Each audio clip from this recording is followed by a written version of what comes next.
Prior to start, we will set the gallons per minute or flow at 4 gallons per minute. We will go with a low pressure 500 psi. As always, whenever we start the unit, we will have both handles down.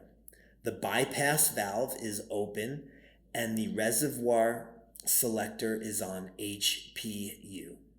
For the purpose of removing the air from the supply line, we have set the pressure and flow before we turn on the motor. We are checking the supply line that it is closed, aka teed off, or what's called dead-headed. We have set our pressure and flow to 4 gallons per minute, 500 psi. We have both handles down. Remember to confirm your supply line is teed off or closed.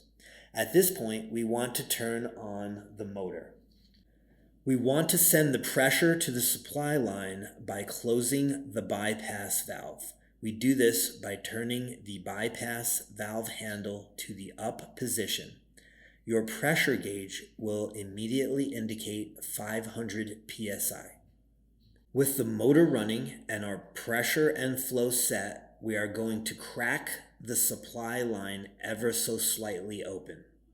You have opened the supply line, and we are going to bleed the air until we have visible fluid flow.